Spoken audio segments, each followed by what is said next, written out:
Milan Kundera, la insoportable levedad del ser. Primera parte. La levedad y el peso. 1. La idea del eterno retorno es misteriosa, y con ella Nietzsche dejó perplejos a los demás filósofos. Pensar que alguna vez haya de repetirse todo tal como lo hemos vivido ya, y que incluso esa repetición haya de repetirse hasta el infinito. ¿Qué quiere decir ese mito demencial? El mito del eterno retorno viene a decir, per negatium nem, que una vida que desaparece de una vez para siempre, que no retorna. Es como una sombra, carece de peso, está muerta de antemano, y si ha sido horrorosa, bella, elevada, ese horror, esa elevación o esa belleza, nada significa. No es necesario que lo tengamos en cuenta. Igual que una guerra entre dos estados africanos en el siglo XIV, que no cambió en nada la faz de la tierra, aunque en ella murieran, en medio de indecibles padecimientos, 300.000 negros. ¿Cambia en algo la guerra entre dos estados africanos si se repite incontables veces en un eterno retorno? Cambia. Se convierte en un bloque que sobresale y perdura, y su estupidez será irreparable. Si la Revolución Francesa tuviera que repetirse eternamente, la historiografía francesa estaría menos orgullosa de Robespierre. Pero dado que habla de algo que ya no volverá a ocurrir, los años sangrientos se convierten en meras palabras. En tonterías, en discusiones, se vuelven más ligeros que una pluma, no dan miedo. Hay una diferencia infinita entre el Robespierre que apareció solo una vez en la historia y un Robespierre que volviera eternamente a cortarle la cabeza a los franceses. Digamos, por lo tanto, que la idea del eterno retorno significa cierta perspectiva desde la cual las cosas aparecen de un modo distinto a como las conocemos. Aparecen sin la circunstancia atenuante de su fugacidad. Esta circunstancia atenuante es la que nos impide pronunciar condena alguna. ¿Cómo es posible condenar algo fugaz? El crepúsculo de la desaparición lo baña todo con la magia de la nostalgia, todo, incluida la guillotina. No hace mucho me sorprendí a mí mismo con una sensación increíble. Estaba hojeando un libro sobre Hitler y al ver algunas de las fotografías me emocioné. Me habían recordado el tiempo de mi infancia. La viví durante la guerra. Algunos de mis parientes murieron en los campos de concentración de Hitler. Pero, ¿qué era su muerte en comparación con el hecho de que las fotografías de Hitler me habían recordado un tiempo pasado de mi vida, un tiempo que no volverá? Esta reconciliación con Hitler demuestra la profunda perversión moral que va unida a un mundo basado esencialmente en la inexistencia del retorno, porque en ese mundo todo está perdonado de antemano y, por lo tanto, todo cínicamente permitido.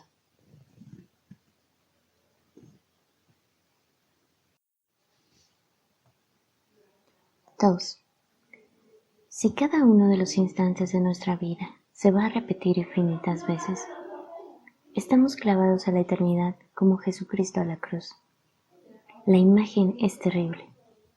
En el mundo del eterno retorno, descansa sobre cada gesto el peso de una insoportable responsabilidad. Ese es el motivo por el cual Nietzsche llamó a la idea del eterno retorno la carga más pesada. Pero si el eterno retorno es la carga más pesada, entonces nuestras vidas pueden aparecer sobre ese telón de fondo en toda su maravillosa levedad. ¿Pero es verdad terrible el peso y maravillosa la levedad? La carga más pesada nos destroza, somos derribados por ella, nos aplasta contra la tierra. Pero en la poesía amatoria de todas las épocas, la mujer desea cargar con el peso del cuerpo del hombre. La carga más pesada es, por lo tanto, a la vez, la imagen de la más intensa plenitud de la vida. Cuanto más pesada sea la carga, más a ras de tierra estará nuestra vida, más real y verdadera será. Por el contrario, la ausencia absoluta de carga hace que el hombre se vuelva más ligero que el aire, vuele hacia lo alto, se distancie de la tierra, de su ser terreno, que sea real solo a medias y sus movimientos sean tan libres como insignificantes. Entonces, ¿qué hemos de elegir? ¿El peso o la levedad? Este fue el interrogante que se planteó Parménides en el siglo VI a.C. A su juicio, todo el mundo estaba dividido en principios contradictorios: luz, oscuridad, sutil, tosco, calor, frío, ser, no ser. Uno de los polos de la contradicción era, según él, positivo. La luz, el calor, lo fino, el ser. El otro, negativo. Semejante división entre polos positivos y negativos puede parecernos puerilmente simple, con una excepción. ¿Qué es lo positivo? ¿El peso o la levedad? Parménides respondió: la levedad es positiva, el peso negativo. ¿Tenía razón o no? Es una incógnita. Solo una cosa es segura: la contradicción entre peso y levedad es la más misteriosa y equívoca de todas las contradicciones.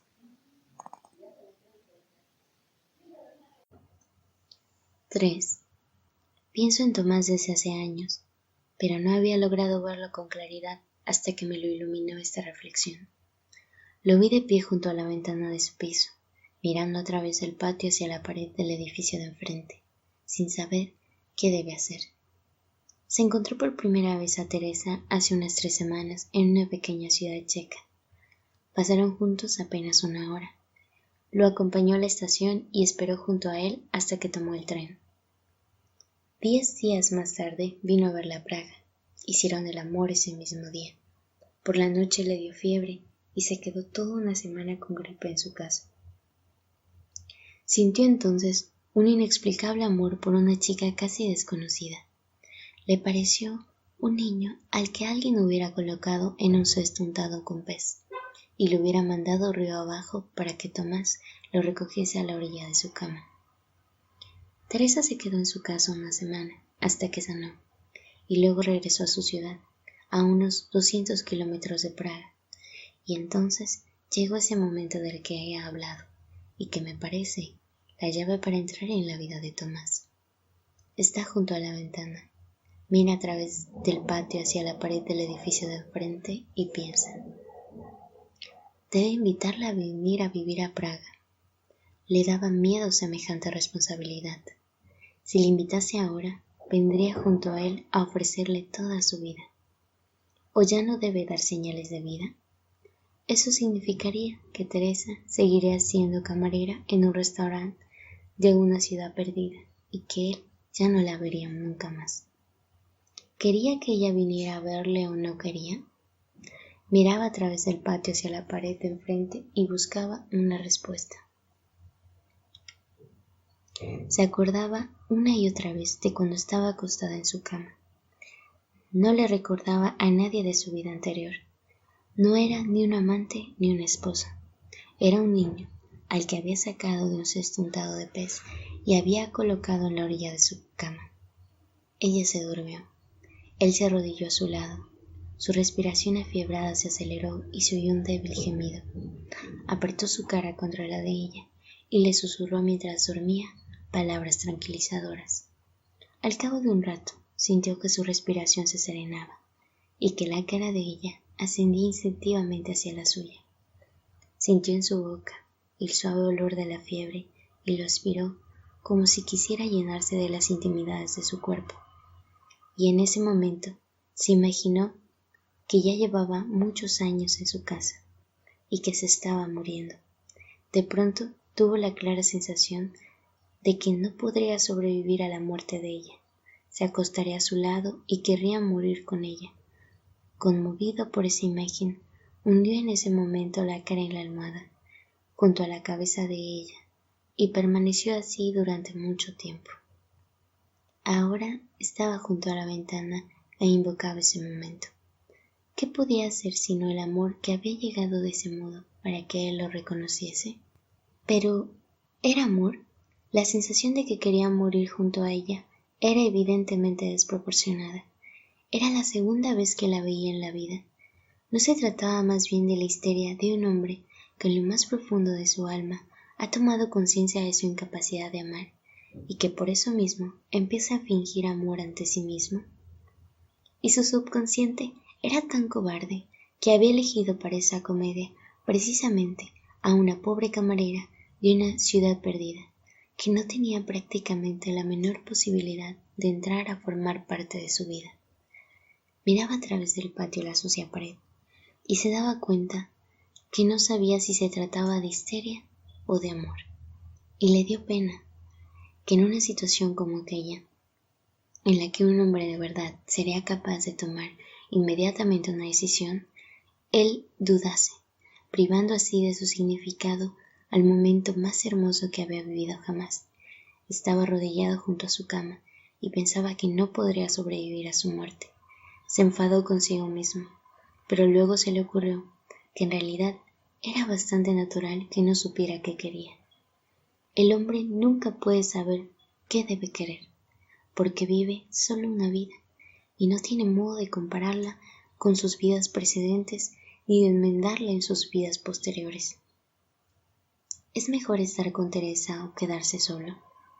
No existe posibilidad alguna de comprobar cuál de las decisiones es la mejor, porque no existe comparación alguna. El hombre lo vive todo a la primera y sin preparación, como si un actor representase su obra sin ningún tipo de ensayo. Pero, ¿qué valor puede tener la vida si el primer ensayo para vivir es ya la vida misma? Por eso la vida parece un boceto, pero ni siquiera boceto es la palabra precisa, porque un boceto es siempre un borrador de algo, la preparación para un cuadro, mientras que el boceto que es nuestra vida es un boceto para nada, un borrador sin cuadro. Einmal ist keinmal, repite Tomás para sí el proverbio alemán. Lo que solo ocurre una vez es como si no ocurriera nunca. Si el hombre solo puede vivir una vida, es como si no viviera en absoluto. 4. Pero luego, un día, en un descanso entre dos operaciones, la enfermera le avisó que le llamaban al teléfono. En el auricular oyó la voz de Teresa. Le llamaba desde la estación. Se alegró. Era una lástima que para esa misma noche ya hubiera quedado en ir a visitar a unos amigos, de modo que le invitó a venir a su casa al día siguiente. En cuanto colgó, se arrepintió de no haberle dicho que viniera enseguida, si aún tenía tiempo de aplazar la visita. Se puso a pensar en qué podría hacer Teresa en Praga, teniendo que esperar nada menos que 36 horas hasta verlo. Y le dieron ganas de coger el coche e ir a buscarla por las calles de la ciudad. Llegó al día siguiente al anochecer. Llevaba un bolso colgado del hombro con una correa larga y le pareció más elegante que la otra vez. Tenía en la mano un libro grueso. Era Ana Karenina de Tolstoy. Su comportamiento era alegre, incluso un tanto ruidoso, y trataba de que pareciera que había ido a verle por casualidad. Gracias a una feliz coincidencia, estaba en Praga por motivos de trabajo, o quizás sus explicaciones eran muy confusas para ver si encontraba un trabajo. Estaban acostados, más tarde, desnudos y fatigados, los dos juntos en la cama. Era ya de noche. Él le preguntó dónde se alojaba para llevarla en coche. Le respondió tímidamente que todavía no había buscado hotel y que la maleta la tenía en la consigna de la estación. Ayer mismo había tenido miedo de que, si la invitaba a visitarla en Praga, viniera a ofrecerle toda su vida. Cuando ahora le dijo que tenía la maleta en la consigna, se dio cuenta de inmediato de que en esa maleta estaba toda la vida de ella, y de que la había dejado momentáneamente en la estación antes de ofrecérsela. Cogió el coche que estaba aparcado delante del edificio. Fue hasta la estación, recogió la maleta. era grande y enormemente pesada, y regresó a casa con la maleta y con ella. ¿Cómo es posible que se decidiera con tanta rapidez cuando había estado casi 14 días dudando y sin ser capaz de enviarle ni siquiera una postal con un saludo? Él mismo estaba sorprendido. Estaba actuando en contra de sus principios. Hace 10 años se divorció de su primera mujer y vivió el divorcio con el ánimo festivo con quien otros celebran su boda. Se daba cuenta de que no había nacido para convivir con una mujer y de que solo podía encontrarse plenamente a sí mismo viviendo como un solterón. Puso todo su empeño en organizarse tal sistema de vida que nunca pudiera ya entrar en su casa una mujer con su maleta. Ese era el motivo por el cual no tenía en su casa más que una cama. A pesar de que era una cama bastante ancha, Tomás les decía a todas sus amantes que era incapaz de dormir si compartía la cama con alguien y las llevaba a todas a medianoche a sus casas. Por lo demás, la primera vez que Teresa se quedó en su casa con la gripe, nunca durmió con ella. La primera noche él la pasó en un sofá grande y la noche siguiente se marchó al hospital, donde tenía su despacho y en él una camilla que utilizaba durante las guardias. Pero esta vez se durmió a su lado. Por la mañana se despertó y comprobó que Teresa, que aún dormía, los tenía cogido de la mano. ¿Habrían estado así durante toda la noche? Le parecía difícil creerlo. Ella respiraba profundamente entre sueños, apretaba su mano. Con fuerza, no fue capaz de lograr que se la soltara, y la maleta enormemente pesada estaba a su lado, junto a la cama. Temía intentar que le soltara la mano por no despertarla, y con mucho cuidado se dio media vuelta hasta apoyarse en un costado para poder observarla mejor. Volvió a imaginar que Teresa era un niño al que alguien había colocado en un cesto untado con pez y lo había mandado río abajo. No se puede dejar que un cesto con un niño dentro navegue por un río embravecido. Si la hija del faraón no hubiera rescatado de las olas el cesto del pequeño Moisés, no habría existido el Antiguo Testamento, ni toda nuestra civilización. Hay tantos mitos que comienzan con alguien que salva a un niño abandonado. Si Pólibo no se hubiera hecho cargo del pequeño Edipo, Sofocles no hubiera escrito su más bella tragedia. Tomás no se daba cuenta en aquella ocasión de que las metáforas son peligrosas. Con las metáforas no se juega. El amor puede surgir de una sola metáfora.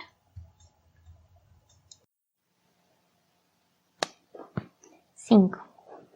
Vivió apenas 2 años con su primer mujer y concibió con ella un hijo. Cuando tramitaron el divorcio, el juez otorgó el niño a la madre y condenó a Tomás a pagar por él 1/3 de su sueldo. Al mismo tiempo, le garantizó que tendría derecho a ver al niño un domingo de cada 2. Pero cada vez que tenía que ver a su hijo, la madre inventaba alguna excusa. Si les hubiera llevado costosos regalos, seguramente habría habido menos obstáculos para los encuentros. Comprendió que tenía que pagarle a la madre y pagarle por anticipado por el cariño del hijo. Se imaginó cómo iba a pretender quijotescamente inculcar en el futuro al hijo sus opiniones, que eran diametralmente opuestas a las de la madre. Ya se sentía cansado de antemano. Un domingo, cuando la madre volvió a anular en el último momento una cita con su hijo, decidió de repente que ya no quería volver a verle nunca en la vida.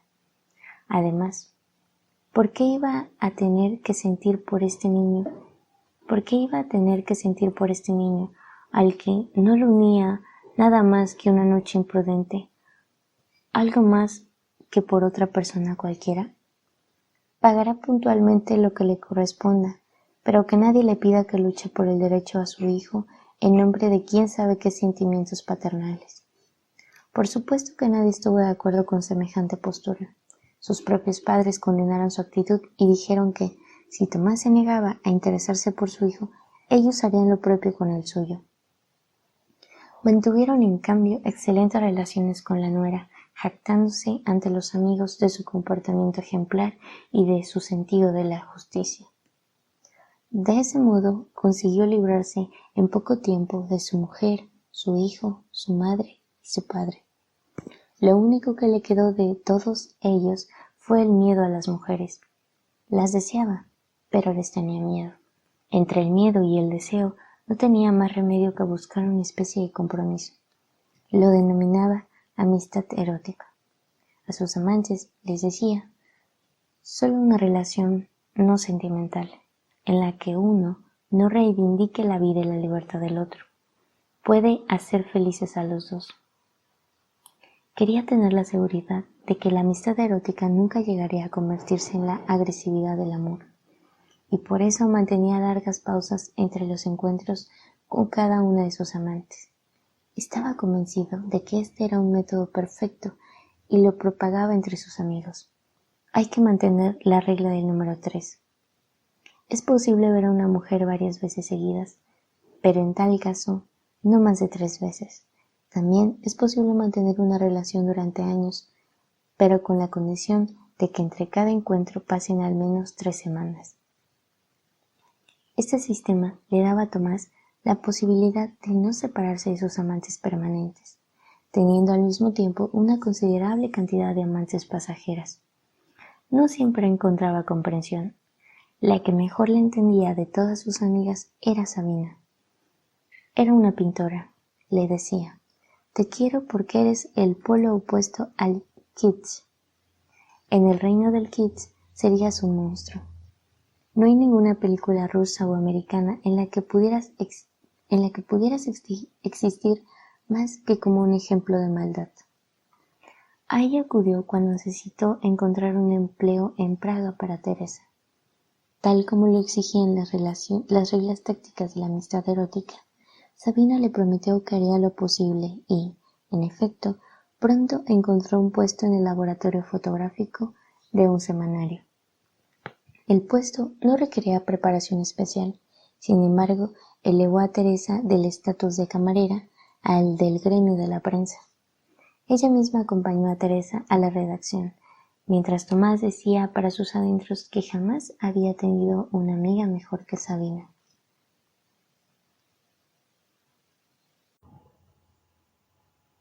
ⅶ El acuerdo tácito sobre la amistad erótica presuponía que Tomás dejaba el amor fuera de su vida.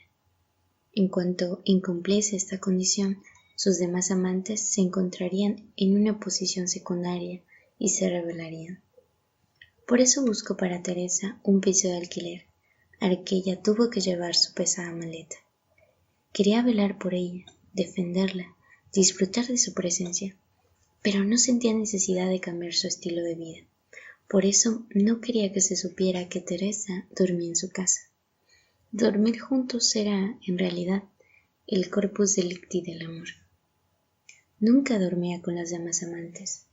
Cuando iba a verlas a sus casas, la cuestión era sencilla. Podía irse cuando quería.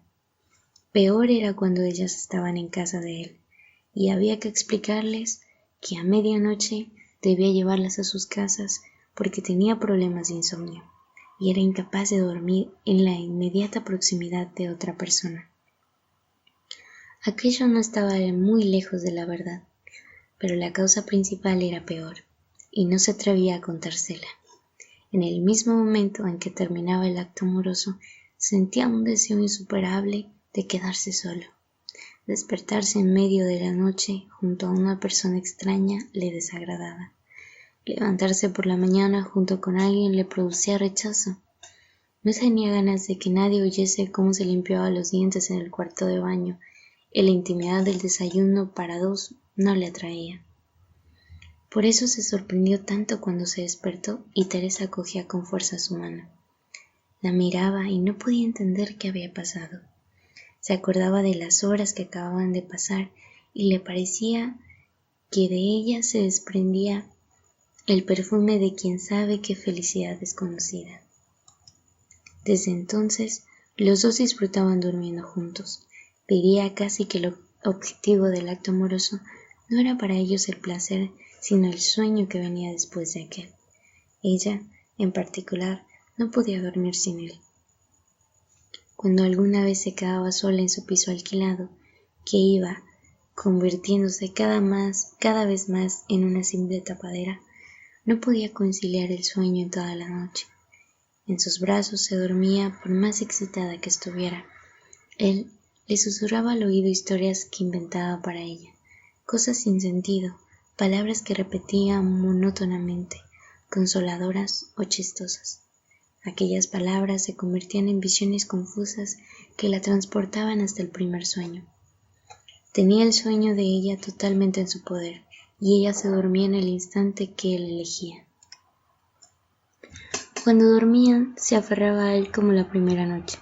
Se cogía con fuerza de su muñeca, de su dedo, de su tobillo. Si quería alejarse sin despertarla, debía utilizar algún truco. Libraba el dedo, la muñeca, el tobillo de su encierro, lo cual siempre la despertaba a medias, porque ni aun dormida dejaba de vigilar atentamente lo que él hacía. Se calmaba cuando en lugar de su muñeca ponía en su mano algún objeto, un pijama retorcido, un zapato, un libro, que ella luego apretaba firmemente como si fuera parte del cuerpo de él. Una vez, mientras la adormecía y ella no había pasado aún de la primera antesala del sueño, de modo que todavía era capaz de responder a sus preguntas, le dijo: «Bueno, yo ahora me voy». «¿A dónde?», le preguntó. «Me voy», dijo con voz severa. «Voy contigo», dijo, y se incorporó. «No, no puedes, me voy para siempre», dijo, y salió de la habitación al vestíbulo. Ella se levantó, y con los ojos entrecerrados fue tras él. No llevaba más que un camisón corto, sin nada debajo. Su cara permanecía impasible, inexpresiva, pero sus movimientos eran enérgicos. Él salió del vestíbulo al pasillo, el pasillo común del edificio, y cerró la puerta. Ella la abrió bruscamente y fue tras él, convencida en su sueño de que quería irse para siempre y de que debía detenerlo. Él bajó las escaleras hasta el primer descansillo y ahí la esperó. Ella llegó hasta él, lo cogió de la mano y se lo llevó de regreso a la cama. Tomás se decía: hacer el amor con una mujer y dormir con una mujer son dos pasiones, no solo distintas, sino casi contradictorias. El amor no se manifiesta en el deseo de acostarse con alguien. Este deseo se produce en relación con una cantidad innumerable de mujeres, sino en el deseo de dormir junto a alguien. Este deseo se produce en relación con una única mujer. 7. En medio de la noche empezó a gemir en sueños. Tomás la despertó, pero al ver su cara le dijo con odio: «Vete, vete». Después le contó lo que había soñado. Estaban en algún lugar juntos ellos dos y Sabina. Entraron a una habitación grande. En medio había una cama, como en un escenario de teatro. Tomás le ordenó que se quedara de pie en un rincón y después, delante de ella, hizo el amor con Sabina. Esa visión le producía un dolor que no podía soportar. Quería interrumpir el dolor del alma mediante el dolor del cuerpo y se metía agujas en las uñas. Dolía tanto, decía, y mantenía los puños cerrados como si los dedos estuvieran heridos de verdad. La abrazó y ella lentamente, aún estuvo mucho tiempo temblando, fue durmiéndose en sus brazos. Cuando, al día siguiente, volvió a pensar en aquel sueño, recordó algo. Abrió el cajón del escritorio y sacó un paquete de cartas que le había enviado Sabina. Pronto encontró el siguiente párrafo: «Quisiera hacer el amor contigo en mi estudio, como en un escenario. Alrededor habría gente, y no podrían acercarse ni un paso, pero no podrían quitarnos los ojos de encima». Lo peor era que la carta llevaba fecha. Era reciente, de una época en la que hacía tiempo ya que Teresa vivía en casa de Tomás. «¿Has estado revolviendo mis cartas?», le espetó. No lo negó y dijo: «Entonces échame». Pero no la echó. Tenía la imagen de ella ante los ojos pegada a la pared del estudio de Sabina, clavándose agujas abajo de las uñas. Cogió sus dedos, los acarició, se los llevó a los labios y los besó como si aún hubiera en ellos huellas de sangre. Pero a partir de entonces fue como si todos se aliaran en contra suya. Casi todos los días ella se enteraba de algún detalle de la vida amorosa secreta de él. Al principio, él lo había negado todo. Cuando las pruebas se hicieron demasiado evidentes, procuró demostrar que su poligamia no era en nada contradictoria con su amor por ella. No era consecuente, a ratos negaba sus infidelidades y a ratos volvía a justificarlas. Una vez llamó a una mujer para quedar con ella. Al terminar la conversación, oyó un extraño sonido que venía de la habitación contigua, como un sonoro castañeo de dientes. Por casualidad, ella había ido a su casa sin que él lo advirtiese. Llevaba en la mano un frasco de calmante. Se lo estaba bebiendo, y el temblor de la mano hacía que el cristal le golpeara los dientes. Se lanzó hacia ella como si la salvara de un naufragio. El frasco con valeriana cayó al suelo y estropeó la alfombra. Ella se resistió. Quería soltarse, y él tuvo que mantenerla abrazada durante un cuarto de hora, como con una camisa de fuerza antes de conseguir calmarla. Sabía que la situación en la que se encontraba no tenía justificación posible, porque se asentaba en una absoluta desigualdad. Antes de que ella descubriera su correspondencia con Sabina, habían estado con un grupo de amigos en un bar. Celebraban el nuevo empleo de Teresa. Había dejado el laboratorio y se había convertido en fotógrafa del semanario. Como a él no le gustaba bailar, un joven colega se hizo cargo de Teresa. El aspecto que tenía en la pista de baile era estupendo, y Teresa le parecía más hermosa que nunca. Advertía asombrado con qué precisión y obediencia Teresa se adelantaba en una fracción de segundo a la voluntad de su compañero. Era como si aquel baile demostrara que su espíritu de sacrificio, aquella especie de deseo entusiástico de hacer todo lo que quería Tomás, antes de que él lo dijera, no estuviera ni mucho menos necesariamente ligado a la personalidad de Tomás, sino a punto para responder a la llamada de cualquier otro hombre que encontrara en su lugar. Nada más fácil que imaginar que Teresa y su compañero eran amantes. La facilidad con que podía evocarse aquella imagen le dolía. Se dio cuenta de que el cuerpo de Teresa, sin el menor inconveniente, era imaginable unido amorosamente a cualquier otro cuerpo masculino, y le dio un ataque de mal humor. No reconoció que estaba celoso hasta muy entrada la noche, cuando regresaron a casa. Aquellos celos absurdos, que no se referían más que a una posibilidad teórica, eran la prueba de que consideraba que su fidelidad era una condición imprescindible. ¿Cómo podía entonces reprocharle que ella tuviera celos de sus amantes, estas sí absolutamente reales? 8. Durante el día, Teresa trataba, aunque con éxito solo parcial, de creer en lo que decía Tomás, y de estar alegre como lo había estado hasta entonces. Pero los celos, domados durante el día, se manifestaban con tanta mayor fuerza en sus sueños, que terminaban siempre en un lamento del que él tenía que despertarla.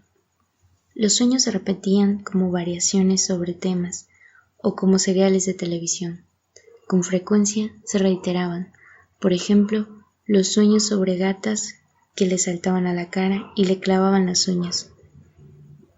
Podemos encontrar una explicación bastante sencilla para esto. En el argot checo, gata es la denominación de una mujer guapa. Teresa se sentía amenazada por las mujeres, por todas las mujeres. Todas las mujeres eran amantes en potencia de Tomás, y ella les tenía miedo. En otro ciclo de sueños, la enviaban a la muerte. Una vez, en medio de la noche, él la despertó cuando gritaba aterrorizada y ella le contó. Había una gran piscina cubierta. Seríamos unas 20. Todas mujeres. Todas estábamos desnudas y teníamos que marchar alrededor de la piscina. Del techo colgaba un cesto y dentro de él había un hombre de pie. Llevaba un sombrero de ala ancha que dejaba en sombra su cara. Pero yo sabía que eras tú. Nos dabas órdenes, gritabas. Mientras marchábamos teníamos que cantar y hacer flexiones. Cuando alguna hacía mal la flexión, tú le disparabas con una pistola y ella caía muerta a la piscina. Y en ese momento todas empezaban a reírse y a cantar en voz aún más alta. Tú no nos quitabas los ojos de encima y cuando alguna volvía a hacer algo mal, le disparabas. La piscina estaba llena de cadáveres que flotaban justo debajo de la superficie del agua. Y yo me daba cuenta que ya no tenía fuerza para hacer la siguiente flexión y de que me ibas a matar. El tercer ciclo de sueños se refería a ella ya muerta. Yacía en un coche fúnebre como un camión de mudanzas. A su lado no había más que mujeres muertas. Había tantas que las puertas tenían que quedar abiertas y las piernas de algunas sobresalían. Teresa gritaba: «Si yo no estoy muerta, si lo siento todo». Nosotras también lo sentimos todo. Reían los cadáveres. Reían exactamente con la misma risa que aquellas mujeres vivas que alguna vez le habían dicho con satisfacción que era del todo normal que ella tuviera un día los dientes estropeados, los ovarios enfermos y arrugas en la cara, porque ellas también tenían los dientes estropeados, los ovarios enfermos y arrugas en la cara. Con la misma risa ahora le explicaban que estaba muerta y que así es como tenía que ser. De pronto sintió ganas de hacer pis. Gritó: «Pero si tengo ganas de hacer pis, eso prueba que no estoy muerta». Y ellas volvieron a reírse. «Es normal que tengas ganas de hacer pis. Todas esas sensaciones permanecerán durante mucho tiempo. Es como cuando a alguien le amputan una mano y sigue sintiéndola mucho después. Nosotras ya no tenemos orina y sin embargo siempre tenemos ganas de hacer pis». Teresa se abrazó en la cama a Tomás. Y todas me tuteaban como si me conocieran de toda la vida, como si fueran amigas mías, y yo sentía pánico de tener que quedarme con ellas para siempre.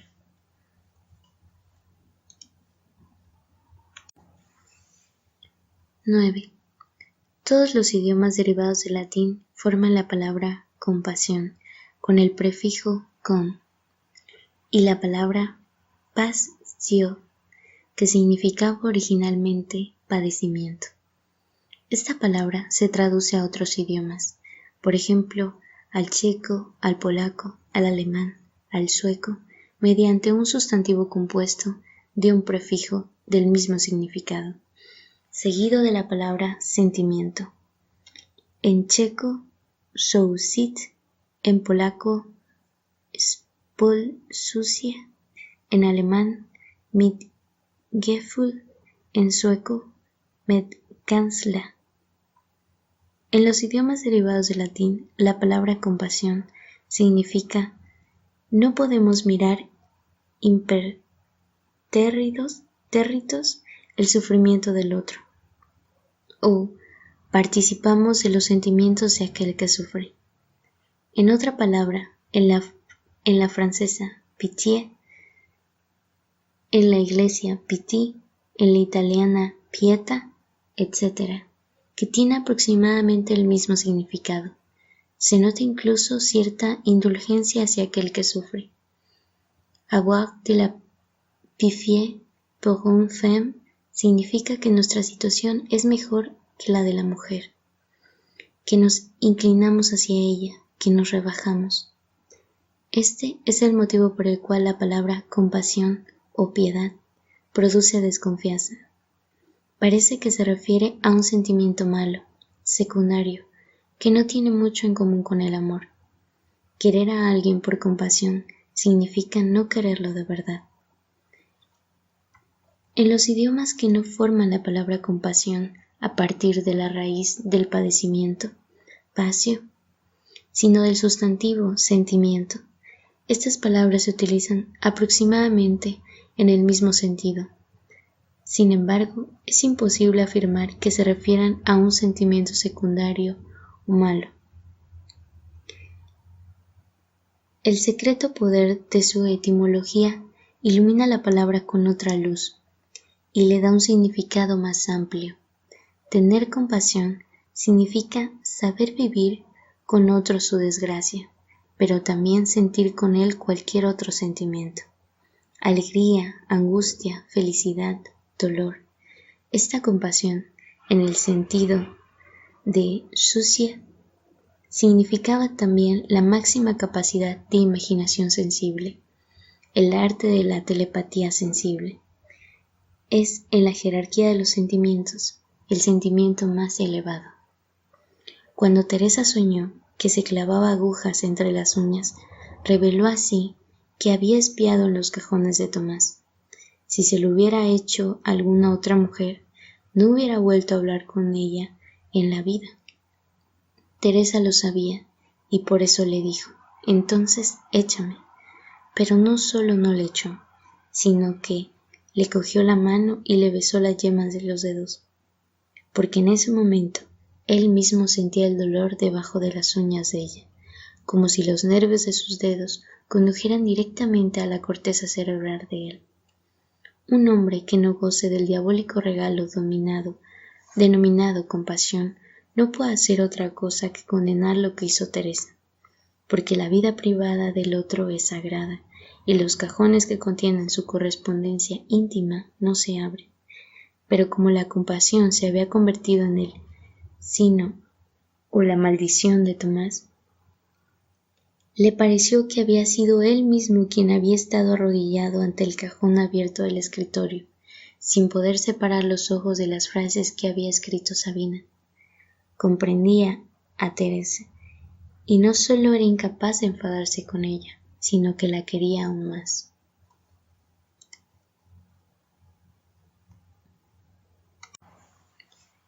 Días. Los gestos de Teresa se volvían cada vez más bruscos y alterados. Habían pasado 2 años desde que descubrió sus infidelidades y la situación era cada vez peor. No tenía salida. ¿Es que realmente no podía abandonar sus amistades eróticas? No podía. Eso le hubiera destrozado. No tenía fuerzas suficientes para dominar su apetito por las demás mujeres. Además, le parecía innecesario. Nadie sabía mejor que él que sus aventuras no amenazaban para nada a Teresa. ¿Por qué iba a prescindir de ellas? Le parecía igualmente absurdo que pretender renunciar a ir al fútbol. ¿Pero podía aún hablarse de satisfacción? En el mismo momento en que salía a ver a alguna de sus amantes, notaba una sensación de rechazo hacia ella, y se prometía que era la última vez que iría a verla. Tenía ante sí la imagen de Teresa, y para no pensar en ella necesitaba emborracharse rápidamente. Desde que conocía a Teresa era incapaz de hacer el amor con otras mujeres sin alcohol.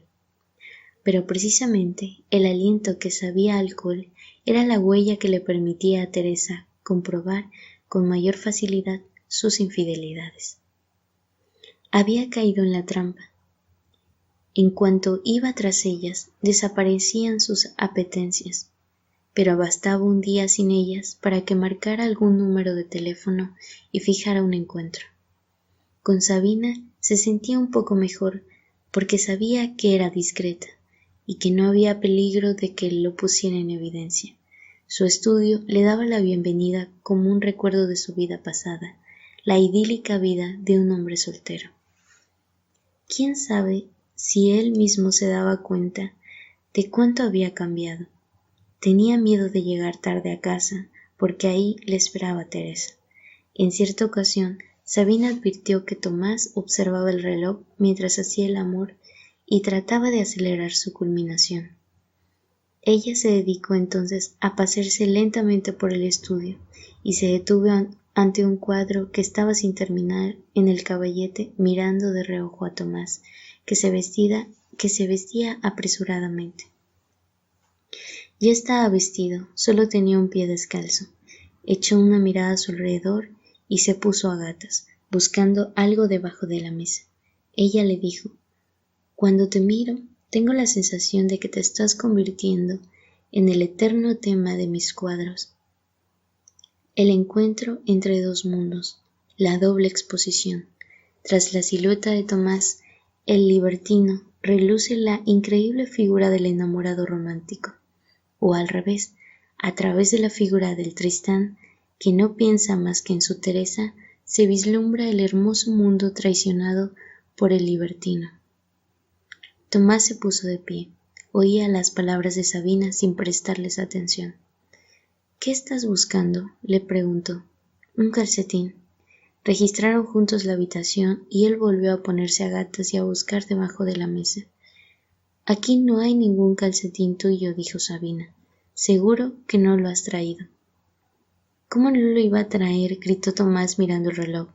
«No iba a venir con un solo calcetín». «Es una posibilidad que no hay que descartar. Últimamente andas muy distraído. Siempre vas con prisa mirando el reloj y no es de extrañar que te olvides de ponerte un calcetín». Estaba ya decidido a ponerse el zapato sin calcetín. «Afuera hace frío», dijo Sabina. «Te presto una media mía». Le di una media larga blanca, de ganchillo. Él sabía perfectamente que aquella era una venganza por haber mirado el reloj mientras hacían el amor. Sabina había escondido su calcetín en alguna parte. Hacía frío de verdad y no le quedaba más remedio que aceptarla. Se fue a su casa con un calcetín en un pie y una media blanca de mujer en el otro, arremangada sobre el tobillo. Su situación no tenía salida. Para sus amantes estaba marcado con la aprobiosa señal de su amor a Teresa, y para Teresa con la aprobiosa señal de sus aventuras con sus amantes. 11. Para mitigar sus sufrimientos se casó con ella. Por fin pudieron dejar el piso de alquiler en el que hacía tiempo ella ya no vivía, y le consiguió un cachorro. La madre era una San Bernardo de un compañero suyo. El padre de los cachorros, el pastor alemán de los vecinos. Nadie quería a los pequeños bastardos, y a su compañero le daba pena sacrificarlos. Tomás elegía uno de los cachorros a sabiendas de que los que no eligiera iban a tener que morir. Se sentía como un presidente de la República cuando tiene ante sí a 4 condenados a muerte y solo puede indultar a uno. Al fin eligió un cachorro, una perrita cuyo cuerpo parecía recordar al del pastor, mientras que la cabeza era de la madre, la San Bernardo. Lo llevó a Teresa, cogió la perrita, la apretó contra su pecho e inmediatamente le meó la blusa. Se pusieron a buscar un nombre. Tomás quería que por el nombre se supiera que el perro era de Teresa y se acordó del libro que llevaba bajo el brazo cuando llegó a Praga sin avisar. Propuso que el cachorro se llamara Tolstoy. «No puede llamarse Tolstoy», replicó Teresa, «porque es una señorita. Podría ser Ana Karenina». «No puede ser Ana Karenina, porque ninguna mujer puede tener un morro tan chistoso como este», dijo Tomás. «Se parece más bien a Karenin». «Sí, el señor Karenin. Así es como me lo imaginaba». «¿Pero no afectará a su sexualidad que lo llamemos Karenin? Es posible que una perra a la que sus amos llaman permanentemente como a un perro desarrolle tendencias lesbianas». Las palabras de Tomás se hicieron realidad de un modo curioso. A pesar de que habitualmente las perras tienen más apego a sus amos que a sus amas, en el caso de Karenin era al revés. Decidió enamorarse de Teresa. Tomás le estaba agradecido. Le acarició la cabeza y le decía: «Haces bien, Karenin. Esto es precisamente lo que yo quería de ti. Si yo solo no basto, tú tienes que ayudarme». Pero ni aun con la ayuda de Karenin logró hacerla feliz. Se dio cuenta de ello aproximadamente al 10º día en que su país fuera ocupado por los tanques rusos. Era el mes de agosto de 1968 y a Tomás le llamaba todos los días por teléfono el director del hospital de Zúrich. con el que se había hecho amigos en alguna conferencia internacional. Temía por lo que le pudiera pasar y le ofrecía un puesto de trabajo. 12. Si Tomás rechazaba la oferta del suizo casi sin pensarlo, era por Teresa. Suponía que no iba a querer marcharse. Además, ella había pasado los 7 primeros días de la ocupación en una especie de éxtasis que casi parecía felicidad. Andaba por la calle con su cámara repartiendo fotos a los periodistas extranjeros que se pegaban para obtenerlas. En cierta ocasión, mientras con excesivo descaro fotografiaba de cerca a un oficial que apuntaba con su revólver a la gente, la detuvieron y le hicieron pasar la noche en un puesto de mando ruso. La amenazaron con fusilarla, pero en cuanto la dejaron en libertad, volvió a salir a la calle y volvió a hacer fotos. Por eso Tomás se quedó sorprendido cuando al 10º día de la ocupación le dijo: ¿Y tú por qué no quieres ir a Suiza? ¿Y por qué iba a tener que irme? Aquí tienen cuentas pendientes contigo. ¿Y con quién no las tienen?, dijo Tomás con un gesto de despreocupación. Pero dime, ¿tú serías capaz de vivir en el extranjero? ¿Y por qué no? Te he visto arriesgar tu vida por este país. ¿Cómo es posible que ahora estés dispuesta a abandonarlo? Desde que volvió Dubček, todo ha cambiado, dijo Teresa. Era verdad, la euforia general solo duró los 7 primeros días de la ocupación. Las autoridades del país habían sido capturadas por el ejército ruso como si fueran criminales. Nadie sabía dónde estaban. Todos temblaban por su vida. Y el odio a los rusos embriagaba cual alcohol a la gente. Era una fiesta ebria de odio. Las ciudades checas estaban adornadas con miles de carteles pintados a mano, con textos irónicos, epigramas, poemas, caricaturas de Brezhnev y su ejército, del que todos se reían como de una banda de analfabetos. Pero no hay fiesta que dure eternamente. Mientras tanto, los rusos obligaron a los representantes del Estado detenidos a firmar en Moscú una especie de compromiso. Dubček regresó a ellos en Praga y después leyó en el radio su discurso. Tras 6 días de cárcel, estaba tan destrozado que no podía hablar. Se atragantaba, se quedaba sin aliento, de modo que, entre frase y frase, había pausas interminables que duraban casi medio minuto.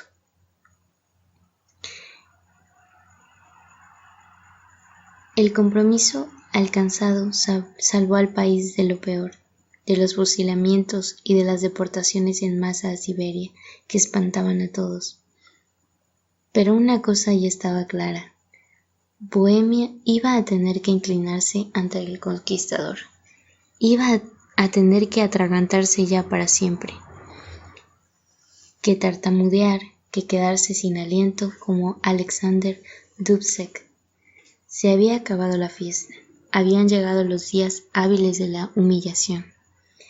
Todo esto se lo decía Teresa a Tomás, y él sabía que era verdad, pero que por debajo de esa verdad había otro motivo más, aún más esencial, para que Teresa quisiera irse de Praga.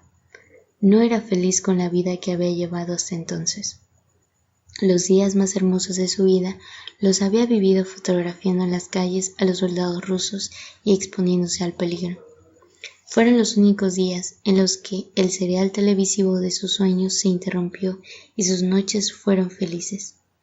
Los rusos le trajeron en sus tanques el equilibrio interior. Ahora, terminada ya la fiesta, vuelve a tener miedo de sus noches y querría huir de ellas. Sabe ya que hay situaciones en las que es capaz de sentirse fuerte y satisfecha, y por eso desea ir a recorrer el mundo con esperanza de volver a encontrar situaciones similares. ¿Y no te importa, le preguntó Tomás, que Sabina también haya emigrado a Suiza? Ginebra no es Zúrich, dijo Teresa. Seguro que ahí me molestará menos de lo que me molestaba en Praga. La persona que desea abandonar el lugar en donde vive no es feliz. Por eso Tomás aceptó el deseo de emigrar de Teresa. Como el culpable acepta la condena, se sometió a ella y un buen día se encontró con Teresa y Karenin en la mayor ciudad de Suiza. 13. Compró una cama para el piso vacío. Aún no tenían dinero para los demás muebles. Y se puso a trabajar con la furia de una persona que empieza una nueva vida después de los 40. Llamó varias veces a Sabina a Ginebra. Había tenido la suerte de que una exposición de cuadros suyos se inaugurara una semana antes de la invasión rusa, de modo que los suizos amantes de la pintura se dejaron llevar por la ola de simpatía hacia el pequeño país y compraron todos sus cuadros. Gracias a los rusos me he hecho rica. Bromeaba por teléfono e invitaba a Tomás a visitarla en su nuevo estudio, que al parecer no era muy distinto al que Tomás conocía ya de Praga. Le hubiera gustado visitarla, pero no encontró disculpa alguna que justificara su viaje ante Teresa. Así que Sabina vino a Zúrich, se alojó en un hotel. Tomás fue a visitarla al terminar su jornada de trabajo, llamó por teléfono desde la recepción y subió a su habitación. Ella le abrió la puerta y apareció ante él con sus hermosas y largas piernas, sin vestir, solo con el sujetador y las bragas. En la cabeza llevaba un sombrero hongo negro. Le miró largamente, inmóvil y sin decir palabra. Tomás también permaneció en silencio. De pronto se dio cuenta de que estaba emocionado. Le quitó el sombrero y lo colocó encima de la mesa, junto a la cama. Después hicieron el amor sin decir ni una sola palabra. Cuando salió del hotel hacia su casa de Zúrich, en la que ya desde hacía tiempo había una mesa, sillas, sillones, alfombra, se dijo, feliz, que llevaba consigo su modo de vida igual que un caracol su casa. Teresa y Sabina representaban los dos polos de su vida, dos polos lejanos, irreconocibles y sin embargo ambos hermosos. Solo que precisamente porque él llevaba consigo su modo de vida a todas partes, como parte de su cuerpo, Teresa seguía teniendo los mismos sueños. Llevaban ya en Zúrich 6 o 7 meses, cuando llegó una noche tarde a casa y encontró encima de la mesa una carta. Ella le comunicaba que había regresado a Praga. Regresaba porque no tenía fuerzas para vivir en el extranjero. Sabía que debía haberle servido de apoyo a Tomás, pero sabía también que no era capaz de hacerlo. Había pensado ingenuamente que en el extranjero cambiaría. Había creído que después de lo que había vivido durante los días de la ocupación ya no volvería a ser puntillosa, que se volvería mayor, sagaz, fuerte, pero se había sobreestimado. Es para él una carga y no quiere serlo. Quiere sacar las conclusiones pertinentes antes de que sea demasiado tarde, y le pide disculpas por haberse llevado a Karenin. Tomó un somnífero fuerte, y a pesar de eso no se durmió hasta la madrugada. Por suerte era sábado y podía quedarse en casa. Analizaba la situación por 50ª vez. Las fronteras entre su país y el resto del mundo ya no están abiertas como cuando emprendieron el viaje. Ya no hay telegrama ni teléfono alguno que sea capaz de devolverla a Teresa. Las autoridades no la dejarán salir. Su partida es increíblemente definitiva.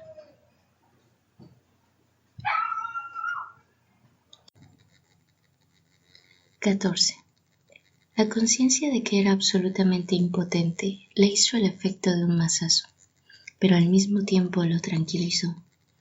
Nadie le obligaba a tomar ninguna decisión. No tiene que mirar a la pared del edificio de enfrente y preguntarse si quiere o no vivir con ella.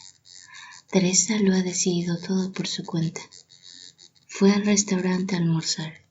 Estaba triste, pero durante la comida pareció como si la desesperación inicial se hubiera fatigado, como si hubiera perdido fuerza y no hubiera quedado de ella más que melancolía. Miraba hacia atrás, hacia los años que había vivido con ella, y le parecía que su historia común no podía haberse cerrado mejor de lo que se había cerrado. Si aquella historia la hubiera inventado otra persona, no hubiera podido terminarla de otro modo. Teresa llegó un día a su lado sin que él la hubiera invitado. Otro día Del mismo modo, se fue. Llegó con una pesada maleta. Con una pesada maleta se fue. Pagó, salió del restaurante y se puso a pasear por las calles, lleno de una melancolía que se hacía cada vez más hermosa. Había pasado 7 años de su vida con Teresa y ahora comprobaba que aquellos años eran más hermosos en el recuerdo que cuando los había vivido. El amor que había entre él y Teresa era bello, pero también fatigoso. Tenía que estar permanentemente ocultando algo, disfrazándolo, fingiendo, arreglándolo, manteniéndola contenta, consolándola, demostrando ininterrumpidamente su amor, siendo acosado por sus celos, por su sufrimiento, por sus sueños, sintiéndose culpable, justificándose y disculpándose. Aquel esfuerzo había desaparecido ahora y permanecía la belleza. Se acercaba la noche del sábado. Por primera vez paseaba solo por Zúrich y aspiraba al perfume de su libertad. Detrás de cada esquina se escondía la aventura. El futuro había vuelto a convertirse en un secreto. Su vida de soltero le había sido devuelta, una vida para la cual antes estaba seguro de haber nacido. Seguro de que era la única que le permitía ser tal como de verdad era. Hacía ya 7 años que vivía atado a Teresa, y cada uno de sus pasos era observado por los ojos de ella. Era como si le hubiera atado al tobillo una bola de hierro. Su paso era ahora de pronto mucho más ligero, casi flotaba. Se hallaba en el campo mágico de Parménides, disfrutaba de la dulce levedad del ser. Tenía ganas de telefonear a Sabina Ginebra, de llamar a alguna de las mujeres que había conocido en Zúrich en los últimos meses. No tenía la menor intención de hacerlo. Intuía que, si se reuniera con alguna mujer, el recuerdo de Teresa se haría al instante insoportablemente doloroso.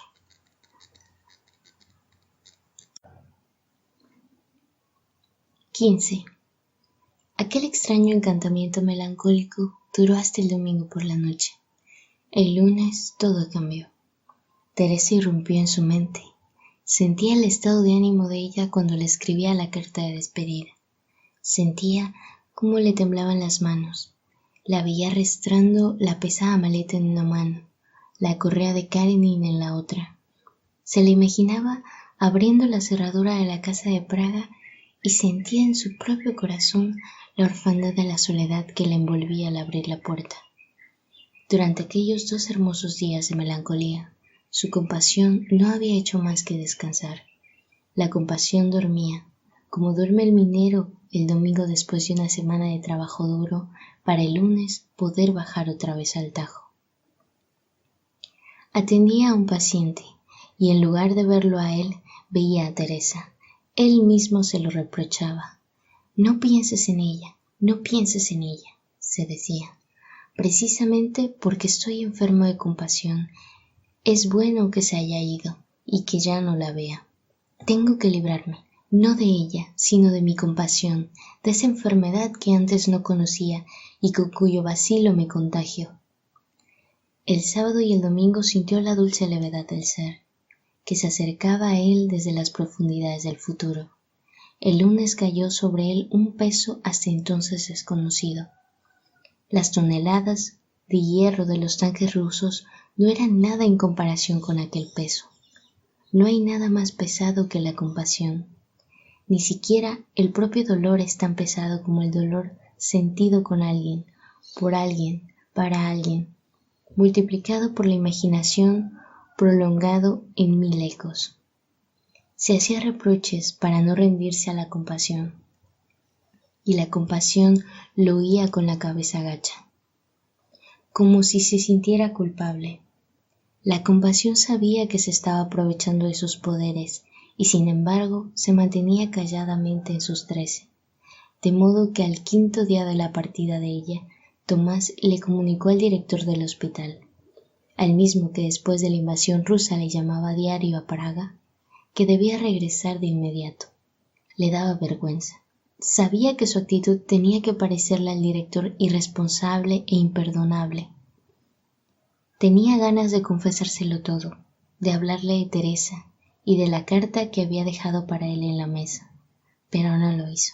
Desde el punto de vista de un médico suizo, la actuación de Teresa tenía que parecer histérica y antipática, y Tomás no estaba dispuesto a permitir que nadie pensase mal de ella.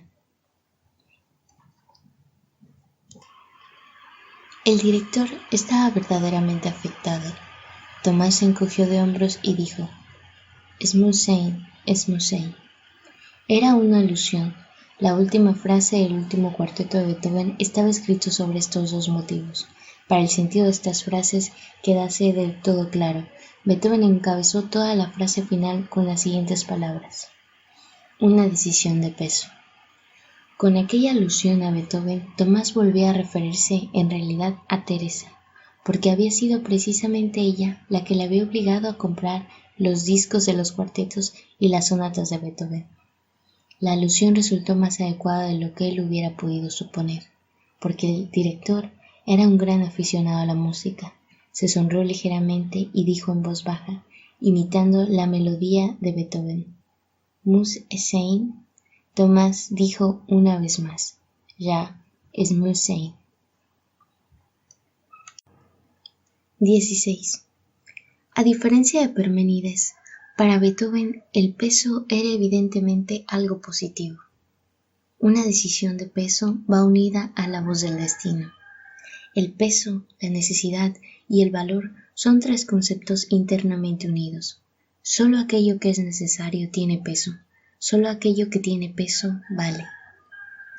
Esta convicción nació de la música de Beethoven, y aunque es posible, y puede que hasta probable, que sus autores hayan sido más bien los comentaristas de Beethoven y no el propio compositor, hoy la compartimos casi todos. La grandeza del nombre consiste en que carga con su destino como Atlas cargaba con la esfera celeste a sus espaldas. El héroe de Beethoven es un levantador de pesos metafísicos. Tomás partió hacia la frontera suiza, y ya me imagino al propio Beethoven, melenudo y huraño, dirigiendo la orquesta de los bomberos locales y tocándole, para su despedida de la emigración, una marcha llamada Es Musain. Pero luego Tomás atravesó la frontera checa y se topó con una columna de tanques soviéticos. Tuvo que detener el coche en un cruce de caminos y esperar media hora a que pasaran. Un horrible soldado en uniforme negro dirigía el tráfico en el cruce, como si todas las carreteras checas fueran de su propiedad. Es Musain, repetía Tomás, pero pronto empezó a dudarlo. ¿De verdad tenía que ser así? Sí, era insoportable permanecer en Zúrich e imaginarse a Teresa viviendo sola en Praga. Pero, ¿cuánto tiempo le torturaría la compasión? ¿Toda la vida? ¿O todo un año? ¿O un mes? ¿O solo una semana? ¿Cómo podía saberlo? ¿Cómo podía comprobarlo? Cualquier colegial puede hacer experimentos durante la clase de física y comprobar si determinada hipótesis científica es cierta. Pero el hombre, dado que vive solo una vida, nunca tiene la posibilidad de comprobar una hipótesis mediante un experimento, y por eso nunca llega a averiguar si debía haber prestado oído a su sentimiento o no. Con estos pensamientos abrió la puerta de la casa. Karenin le saltó a la cara y le hizo así más fácil el momento del encuentro. Las ganas de abrazar a Teresa, unas ganas que aún sentía en Zúrich en el momento de subir al coche, habían desaparecido por completo. Le parecía que estaba frente a ella en medio de una planicie nevada y que los dos temblaban de frío.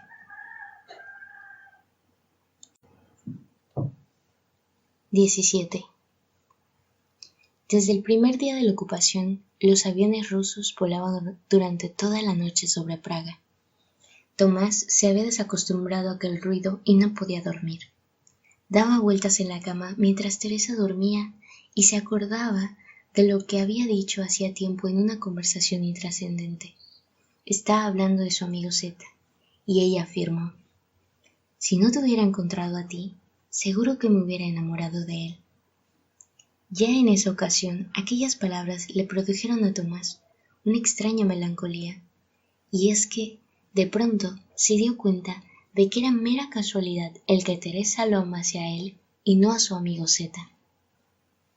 Se dio cuenta de que, además del amor de ella por Tomás, hecho realidad, existe, en el reino de lo posible, una cantidad infinita de amores no realizados por otros hombres. Todos consideramos impensable que el amor de nuestra vida pueda ser algo leve, sin peso. Creemos que nuestro amor es algo que tenía que ser, que sin él nuestra vida no sería nuestra vida. Nos parece que el propio huraño Beethoven, con su terrible melena, toca para nuestro gran amor su Esmüssein. Tomás se acordaba del comentario de Teresa sobre su amigo Zeta, y constataba que la historia del amor de su vida no iba a acompañar el sonido de ningún Esmüssein, sino más bien por el de Skotne och Andersen. También podía haber sido de otro modo. Hace 7 años se produjo casualmente en el hospital de la ciudad de Teresa un complicado caso de enfermedad cerebral, a causa del cual llamaron con urgencia a consulta al director del hospital de Tomás. Pero el director tenía casualmente una ciática, no podía moverse y envió en su lugar a Tomás a aquel hospital local. En la ciudad había 5 hoteles, pero Tomás fue a parar casualmente justo a aquel donde trabajaba Teresa. Casualmente le sobró un poco de tiempo para ir al restaurante antes de la salida del tren. Teresa casualmente estaba de servicio y casualmente atendió la mesa de Tomás. Hizo falta que se produjeran 6 casualidades para empujar a Tomás hacia Teresa, como si él mismo no tuviera ganas. Regresó a Bohemia por su causa. Una decisión tan trascendental se basaba en un amor tan casual que no hubiera existido si su jefe no hubiera tenido la ciática hacía 7 años. Y aquella mujer, aquella personificación de la casualidad absoluta, yace ahora a su lado y respira profundamente mientras duerme. Estaba ya bien entrada la noche. Sentía que le empezaba a doler el estómago, tal como solía ocurrirle en los momentos de angustia. La respiración de ella se transformó 1 o 2 veces en un suave ronquido. Tomás no sentía en su interior ninguna clase de compasión. Lo único que sentía era la presión en el estómago y la desesperación por haber regresado.